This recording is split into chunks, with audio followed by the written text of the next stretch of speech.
Your heating bill last month probably made you wince. Maybe you cranked the thermostat and complained about the cold. Meanwhile, in Hokkaido, Japan's northernmost island, people are waking up to minus 20 degrees Celsius outside, that's minus 4 degrees Fahrenheit, walking snowy streets to work, sleeping in rooms with no central heating, and somehow their bodies aren't failing them. They're not miserable. They're not complaining. They've just figured out something the rest of the world hasn't bothered to learn. And when you see how they do it, you'll realize how much energy and money you've been wasting your entire life. Here's the first thing that shocks every foreigner who moves to Japan. The houses are cold on purpose. Not because Japanese people are cheap, not because the technology doesn't exist, but because for centuries Japanese homes were deliberately designed to breathe, to let air flow freely through walls, under doors, and around windows. Why? Because Japanese summers are brutally hot and humid, and a sealed house in July would cook you alive.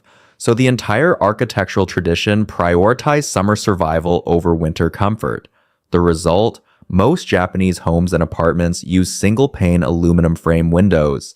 Aluminum is one of the worst insulators on Earth. It transfers cold directly into the room like a metal straw sucking heat out of your living space. In Tokyo, winters are cold enough to make you uncomfortable. In Hokkaido, where January temperatures average around minus 8 degrees Celsius and regularly plunge to minus 20 degrees Celsius, this design feels almost suicidal. But here's the thing.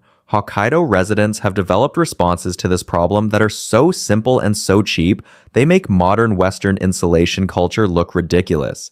The number one weapon? Bubble wrap. Yes, the exact same stuff you pop when you're bored. In Japan, rolls of bubble wrap are sold specifically for window insulation. You lightly mist the window with water, press the bubble side flat against the glass, and it sticks. No tape, no tools. The trapped air inside each bubble acts as a thermal barrier, stopping the cold glass from chilling the room. This simple trick can raise a room's indoor temperature by 2 to 3 degrees Celsius. A full roll costs less than 2,000 yen, roughly $13. It stays up all winter. And as a bonus, it also works as a privacy screen while letting daylight in. The Japanese figured this out decades before any Western home improvement blog called it a life hack. And bubble wrap is just the beginning. If bubble wrap is the passive defense, the kerosene heater is the frontline weapon. Called a sekyu sutobu in Japanese, these machines are fixtures in homes across Hokkaido and most of northern Japan. They don't run on electricity.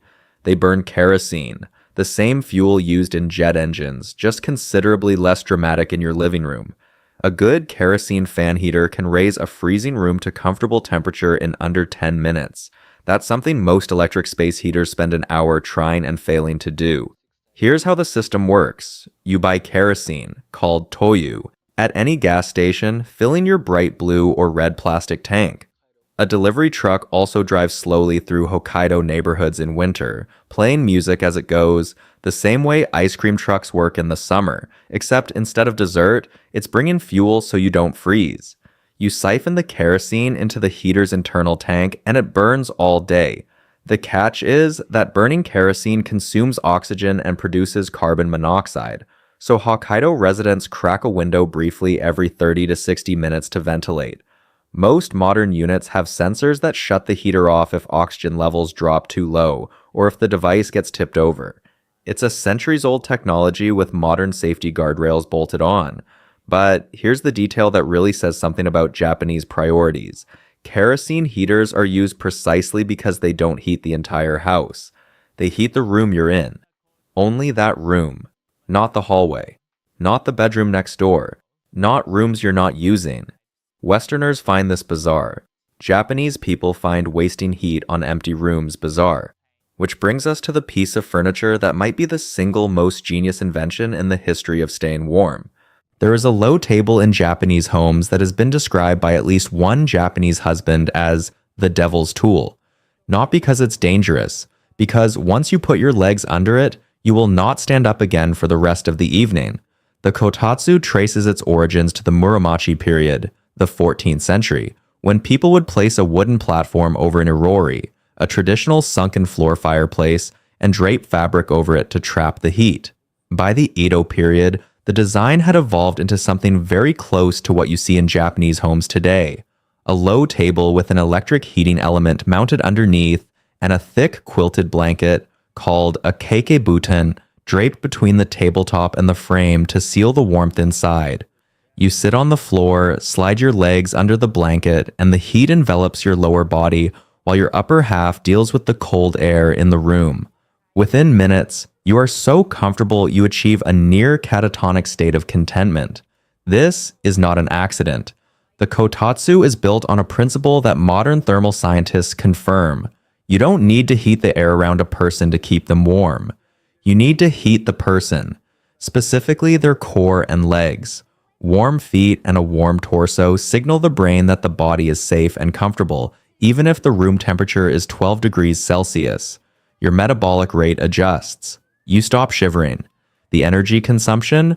Roughly 70 to 100 watts, about the same as a light bulb.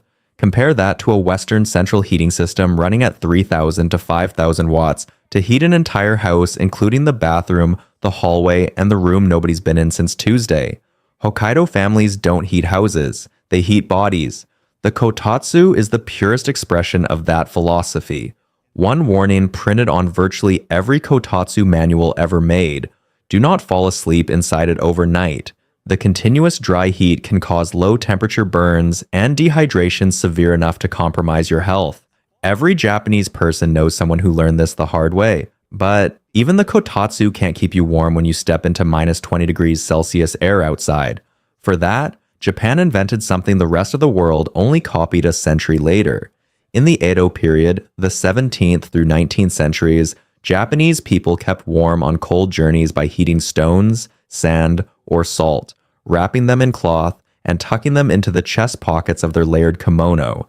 It was essentially a DIY hand warmer, clunky, heavy, and requiring access to a fire to prepare. But it worked.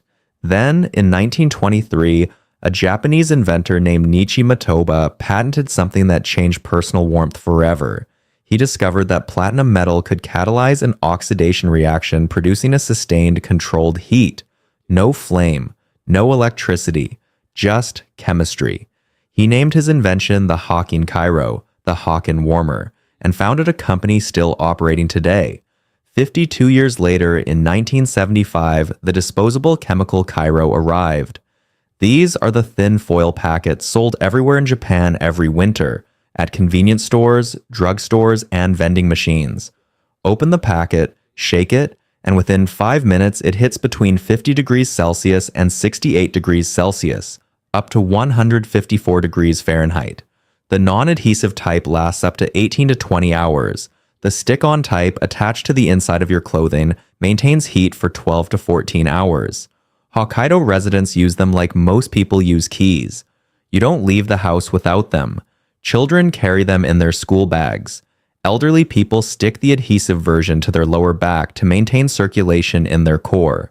Workers on construction sites in Sapporo, where the wind bites through everything, use foot-specific kairo inside their boots. Because if your feet go numb, nothing else about your day works. The genius isn't just the heat, it's the targeting. Kairo are placed at the body's major heat distribution points: the lower back near the sacrum, the stomach, the inner wrists.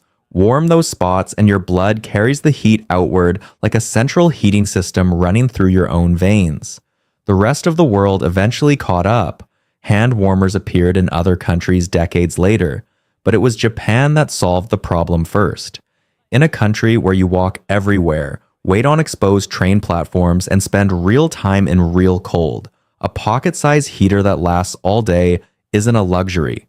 It's infrastructure, but no amount of external warming survives a Hokkaido winter alone. At some point, the cold gets inside you, and for that, Japan has a weapon older than kairo, older than kotatsu, older than almost anything else in the Japanese kitchen. The nabe pot has existed in Japan for approximately 15,000 years. That's not a typo. Archaeological evidence of earthenware pot cooking in Japan dates back to the Jomon period, roughly 13,000 BCE. Long before Japan had cities, before it had writing, before it had most of what we associate with civilization, it had people gathered around a bubbling pot in winter, sharing heat and food simultaneously.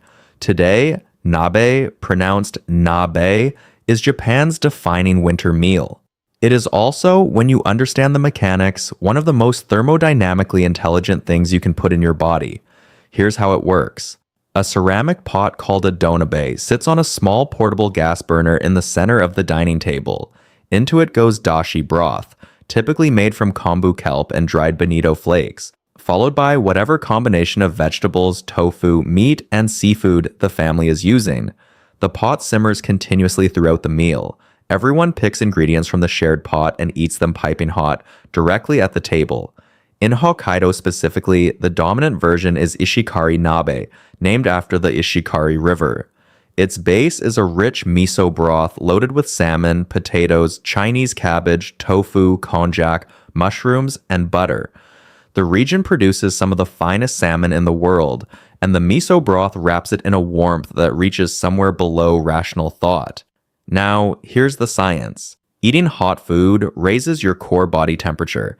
That much is obvious, but the combination of proteins, fats, and dense vegetables in nabe triggers what's called diet-induced thermogenesis, the heat your body generates just from breaking down a complex meal.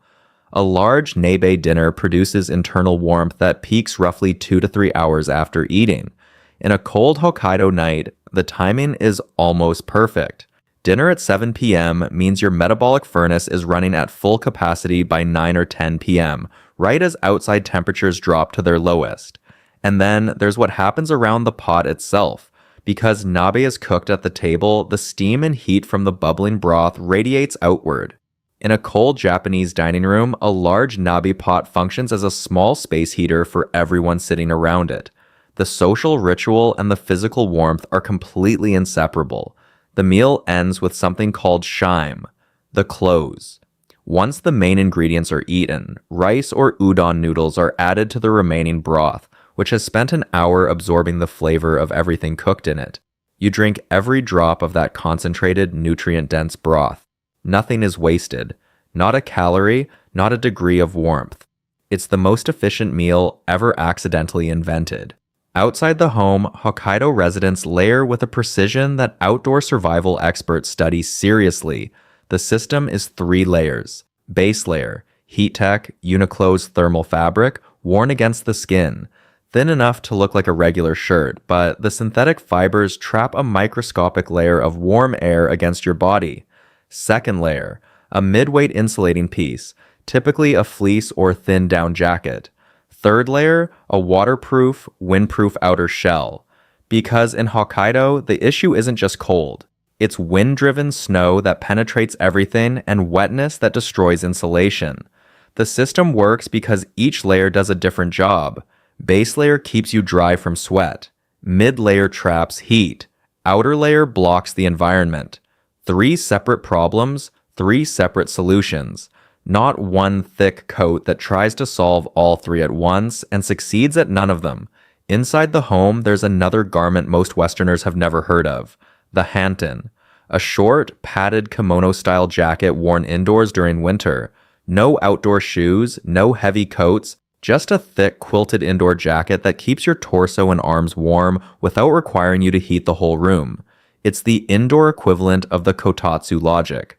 Warm the person, not the space. Here's one more detail about Hokkaido that tells you everything about how adapted its residents have become. Locals don't use umbrellas when it snows. Not because they're tough, because the temperature is so low that Hokkaido snowfall is dry and powdery. It brushes off your sleeve like flour. Wet snow belongs to warmer climates. In Hokkaido's deepest winter, even the precipitation cooperates with your outfit. So, there it is. The Japanese don't fight the cold with brute force. With enormous central heating systems running all night in every room of the house, they outwit it. Bubble wrap on the windows instead of replacing the glass. A kerosene heater pointed at the room you're actually in. A kotatsu that warms your body for less electricity than a light bulb. The question isn't how Japanese people survive a Hokkaido winter. The question is why the rest of the world spent a century building houses like sealed boxes and still can't figure out why their heating bills are so high.